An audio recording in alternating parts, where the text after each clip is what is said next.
Her leadership has been instrumental in driving major structural reforms, be it the Atmanirbhar initiative or India's progressive tax reforms, amongst others. She is someone who is building India bit by bit, but as part of a larger plan. She is dynamic, she is articulate, she is visionary, and she is transformative. Ladies and gentlemen, please join me in welcoming our Honorable Finance Minister, Nirmala Sitharaman ji. Ma'am, the budget was one that will enhance India's transformation. It is progressive, inclusive, and balanced. Truly a budget that sets the key pillars for us to become a Viksit Bharat. A budget that is visionary, a budget that is growth-oriented, and a budget that was very detailed. With that, ladies and gentlemen, I now hand over the proceedings to Dad, Mr. Sanjiv Goenka, Chairman of the RP Sanjiv Goenka Group. Thank you. Thank you, and let me add my own welcome to you, ma'am. It's a true privilege to be given this honor the second time in a row. First of all, let me congratulate you. Yet again, the 8th time in a row, your clarity, your vision, your thoughts, they come through so clearly in the budget. And the way you've reposed trust in the taxpayer, that is very heartening. We've not seen governments before the BJP reposing faith in the taxpayer. So this is a very, very welcome move.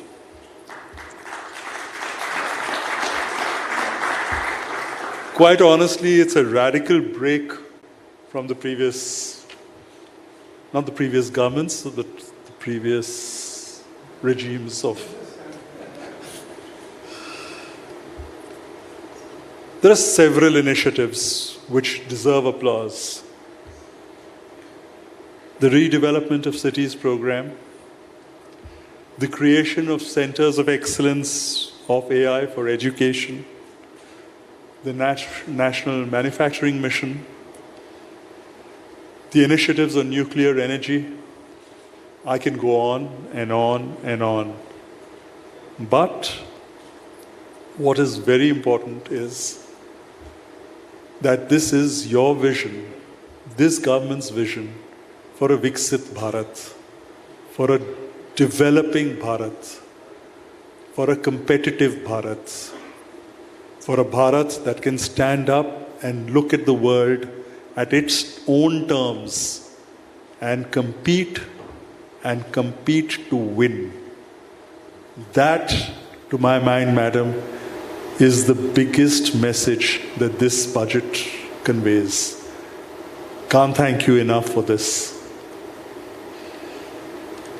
Before I ask you to address us, a couple of questions, if I may.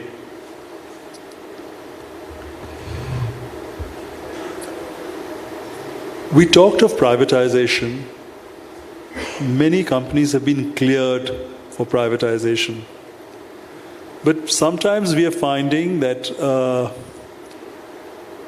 vested elements go to courts and stop and delay this whole process.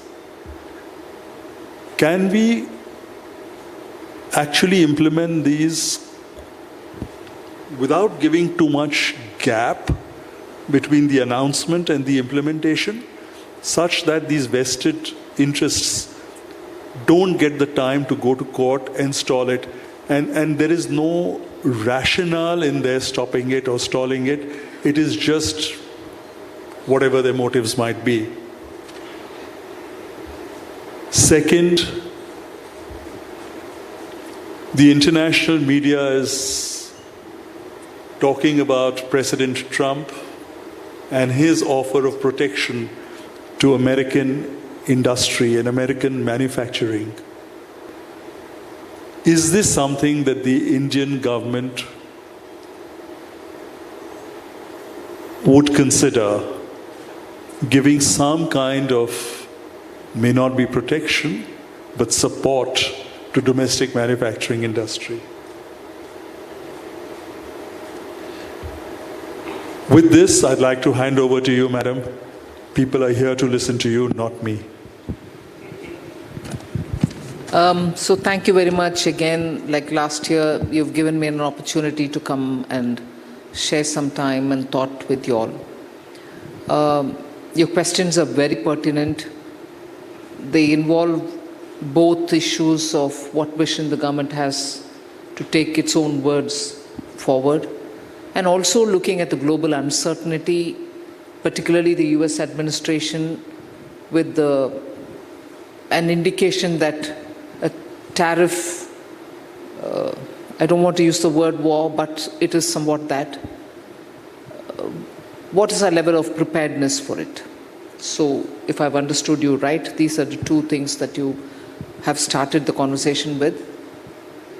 On the vision, in a way, talking about how India can be, protected, what is the manufacturing and disinvestment related issues. See, disinvestment is some commitment from our side, and there is no U-turn or change of position in it. We've had a share of difficulties and challenges. They're not just looking at opportune moment to go to the market. That is one. But it is no secret to say that many of our public sector undertakings, which were cabinet cleared for disinvestment, were not even yet institutionally ready for going to the market. We've taken a decision, we'll have to do it. But there is time being spent on getting them ready, in a sense, prepped up for the market. Inclusive of internal absence of institutional arrangements for their own valuation, for professionalizing their body, for complying with certain listing norms. They are all being done now. They are old institutions.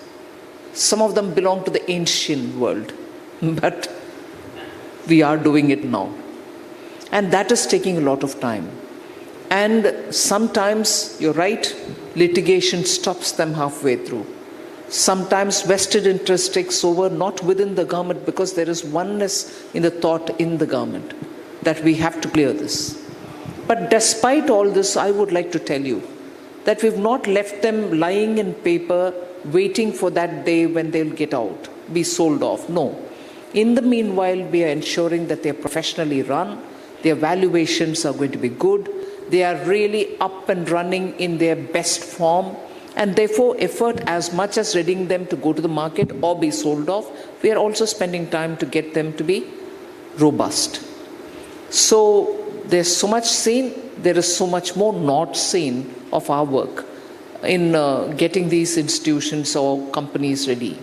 So that is about the disinvestment related. We are on course, we will continue to be moving on it. Of course, if there is an election year, everything comes to a standstill. Once in 19, once in 24. So every 5 years you have that problem. In between you have the problem of getting them readied. I don't want to keep sounding the problems to you, but I'm giving you the reasons why they are getting delayed. But it will happen. That's something which all of us can be clear on. But in the meanwhile, there are of course instances which we need to recall.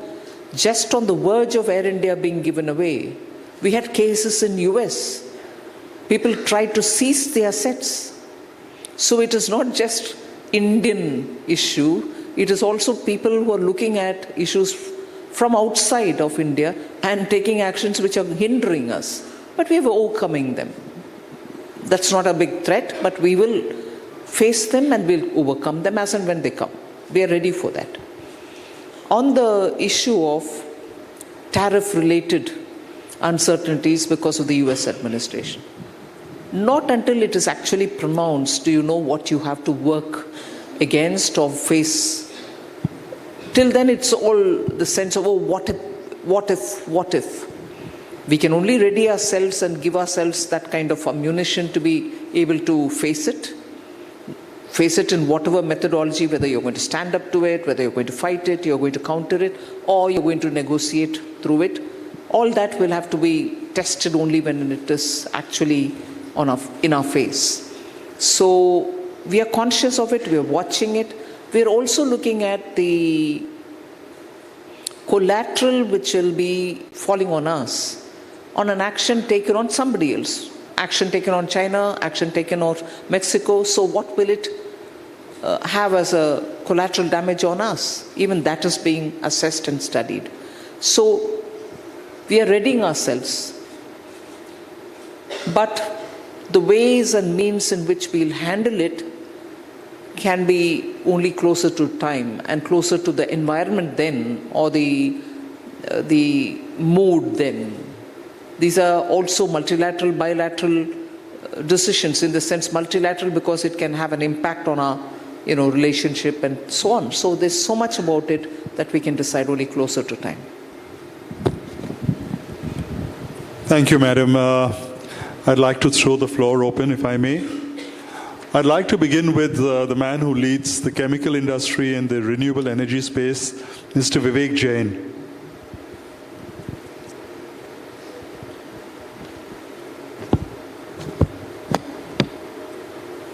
Sanjiv.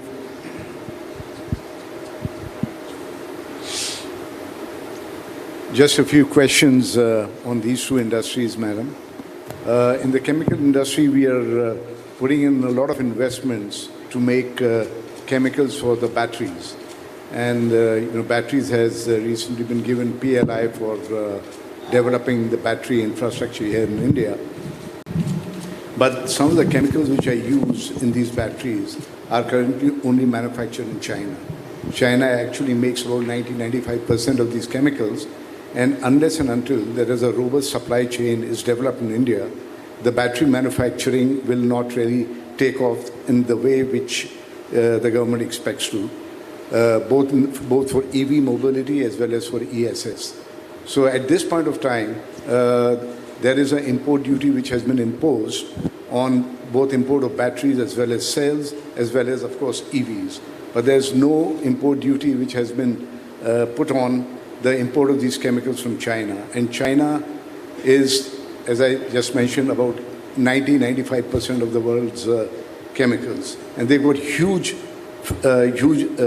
capacities which have been set up with the support of the government there, because the government wanted this dominance in the EV space by China. So my question is, at some point of time, we have set up capacities here in India. We would like to make a presentation that some support needs to be given to this sector also, because without this support, the PLI given to the battery manufacturing is also not going to be very effective. So that's one.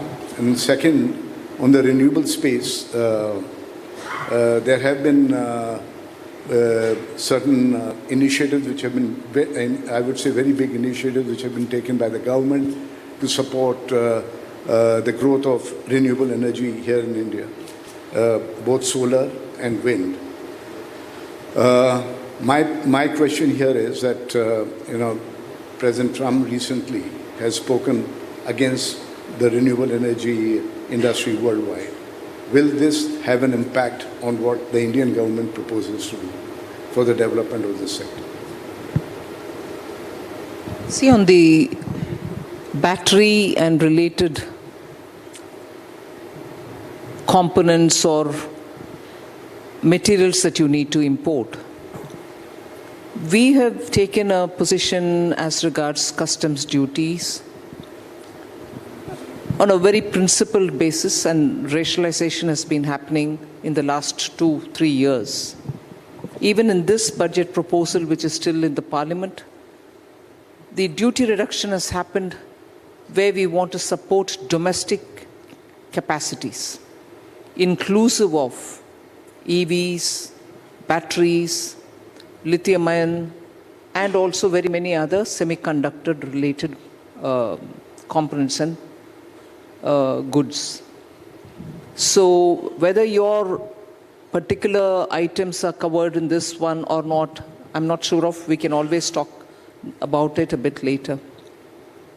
But our position has been that our basic customs duties will have to be looked at with protecting Indian capacities to attain Atmanirbharta, But in the meanwhile, if imports are necessary for our own manufacturing, we should allow them to come at an affordable price, and the BCD should not burden them, because our MSMEs need them, our manufacturers need them, and if we don't have existing capacity for supplying those goods, they will have to be imported, we will have to import them.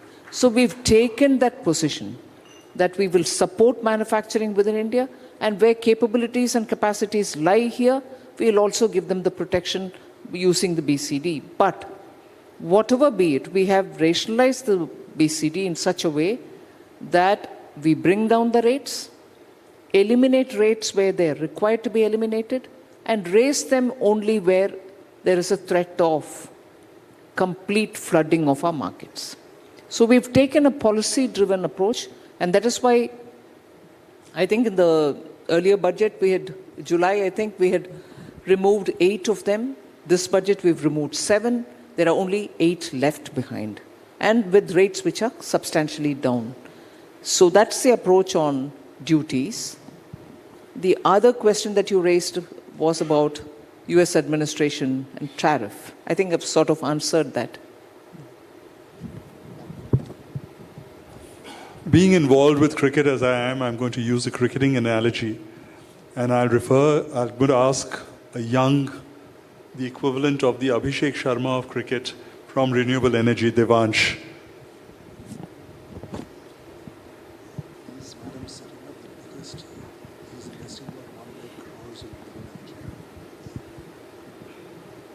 Good evening, Madam. Congratulations on an absolutely phenomenal budget. I think for young India, it's very commendable to have a growth-oriented yet inclusive budget. I wouldn't say more beyond that because I'm too young to say too much.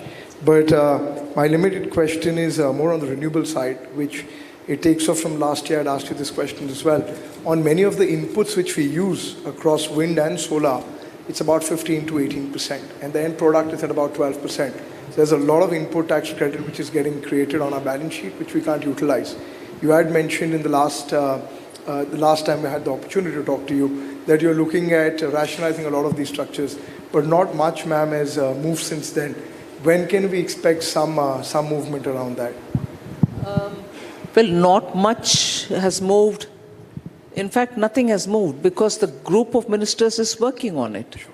And they've done a lot of work. I must credit them for it.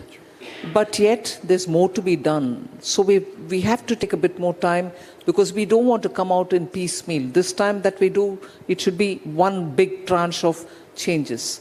I do remember your suggestion was taken to the council. Sure. So I'm sure when they're considering the rest of it, they'll also take this on board. Thank you. Thank you, ma'am. I turn to a woman entrepreneur from the media and entertainment space. She runs India's oldest music company, Avarna. Good evening, ma'am. My question to you is, no government has done for women in India as much as you have. How do you think women like me and others who are, for lack of a better word, privileged, how do you think we can help give an impetus to this growth? Well, the fact that you have reached where you've reached itself can stand out as a motivational point for many who want to, come up their own way. But even otherwise, you can always motivate people, handhold them where you can give your experience as a lesson for people. And you should go around meeting people and talking to them. I'm sure you're doing that, but since you asked, I wish to say that. It is important to share your thoughts. It helps. Thank you. I now turn to somebody who needs no introduction, Sohail Seth. I must say it was a superb budget. I won't use the CII FICCI lexicon of pro-vision, pro-farmer, pro-whatever. And I genuinely believe, in fact, I said it about you that day on Arnab's program, that it was done with decency and dignity. I'm pained that we have an irresponsible bunch of jokers in the opposition, but that's for them to handle. My question is only very simple, and you touched upon it very eloquently. Donald Trump is doing things as the President of the United States as he must. He's not the President of, any other country. And I love what the fact that you said preparedness. I also believe that Indian industry must recognize that there is a danger. Everything can't be only the government's preserve. How do you believe, and you said that in your speech, and I want you to say that because I'm going to tweet about it, talk about it. If there were 3 asks that you had from Indian industry, what would they be?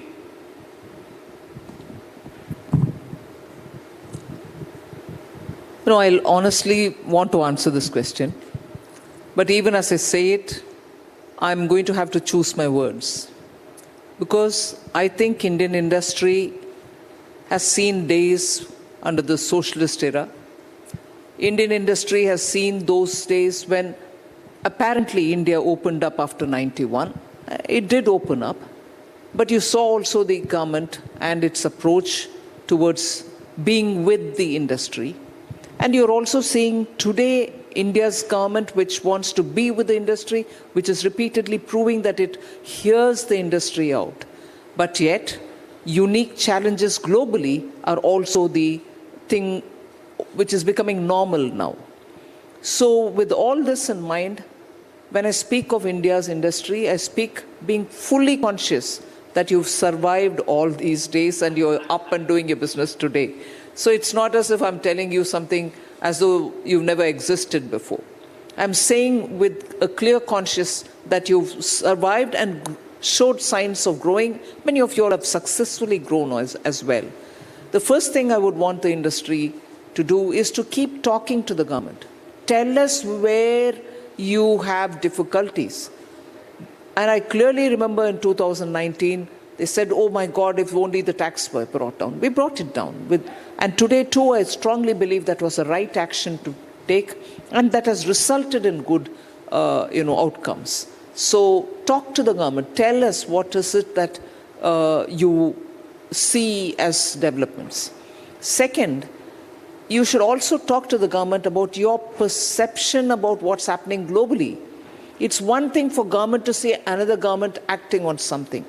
But the businesses have their own perception, the kind of interaction that US business has with Indian business.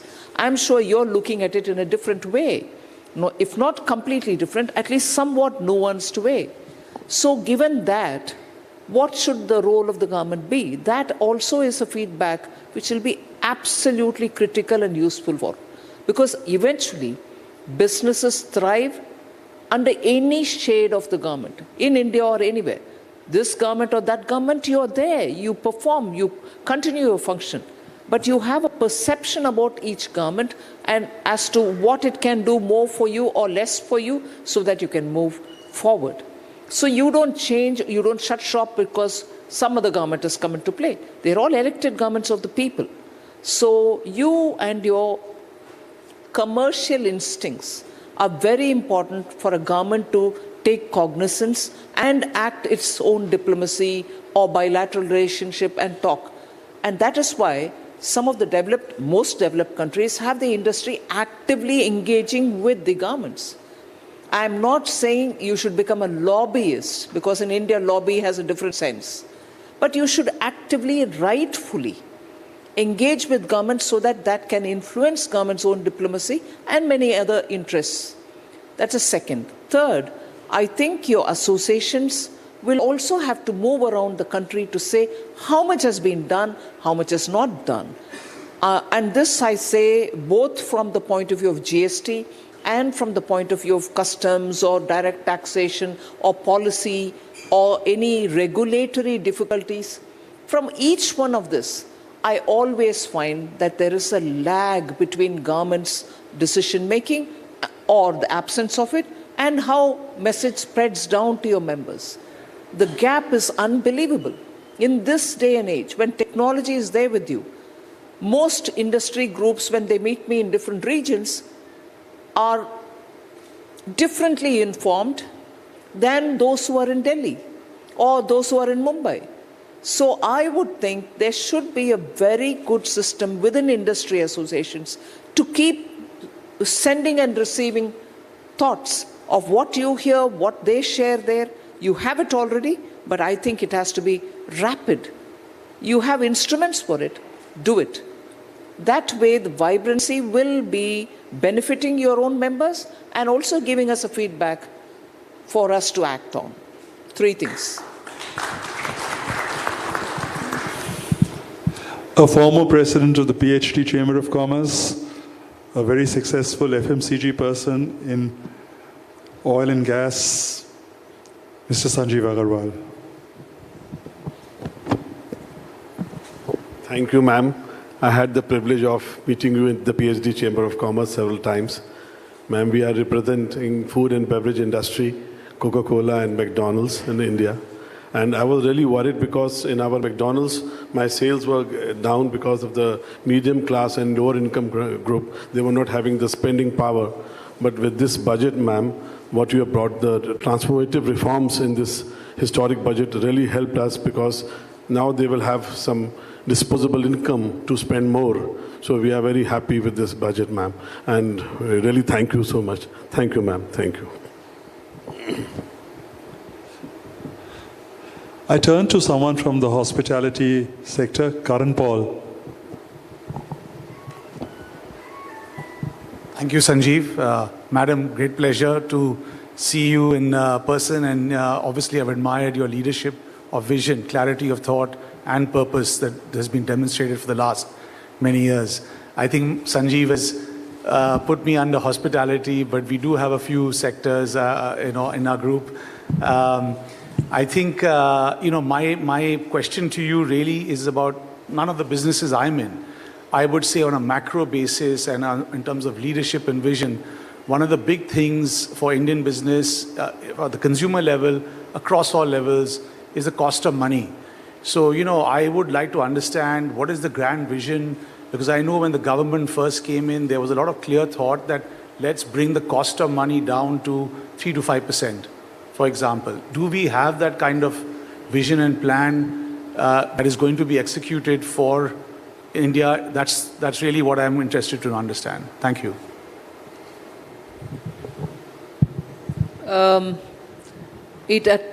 At once it belongs to the terrain of RBI and the government. So it is only one part of it on which we can have a thought from the government side without, of course, encroaching into RBI's terrain.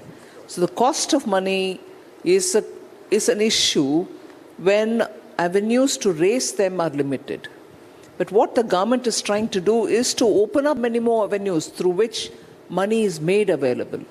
And that is where I think the big ticket efforts which are going on in IFSC, where you're able to get resources from even abroad and in a globally competitive way, is one of the big ticket things that we've done. I think industries can access that, and that is one of the ways in which you can leverage cheaper money from, let's say, abroad. Within India, we are also making efforts to deepen our bond markets. And that has actually started to pay off in the sense that Indian participants are themselves now coming into the bond markets. And the Reserve Bank's attempt to have a separate platform through which even private participants can now engage in government securities has also brought in money into that. So you are crowding out in some areas, but in most areas are crowding in the private funds. This has also helped. Other than that, the Reserve Bank of India itself is periodically reviewing, and recently they've opened up the tranches of releases that they can bring in more liquidity into the market. See, these are ways in which all of us are trying to ease the stress that affordable capital should be available, money should be available. But of course, if industry has its own thought on it, I'll be happy to receive them. Shashwat. Good evening, ma'am. Ma'am, you have proven to be a thought leader that inspires. As probably the youngest in the room, I had one question for you. When you as a policymaker look at a Viksit Bharat by 2047, what are two things that you think could prove to be a challenge for us? Two things, not as an end goal, two things as those challenges which will reduce the pace in which have the potential to reduce the pace at which we can grow, are the global uncertainties. And the second is the transition, energy which is required for the transition from fossil fuel to renewable. And that's where I think I'm happy that the government has laid before itself various ways in which it can widen the renewable basket, not just look at solar, but also look at pumped storage which can be used again. So there's effective use of the same TMCs of water for generation of just not once, but also the second time over. Also look at the way in which we have India's own SMR, the small modular nuclear reactors. India successfully brought this one so it can be scaled up. It's reached a point where it can be scaled up, where it can be commercialized. And that is why in this budget, we have made that announcement that we will now be setting up SMRs all over the country with private participation. But India, Atomic Energy themselves have come with a formulation which is going to be very indigenous. Together, because there can be interests, let's say from France or from Russia, we are also amending the Act, which I've already said. The department will work on it. So we are laying a clear picture of how we are going to bring in energy security for us towards this path. That is full of challenges, but yet we are clear on the route in which we want to go. So these are the two I would think are the challenges. Thank you so much, ma'am.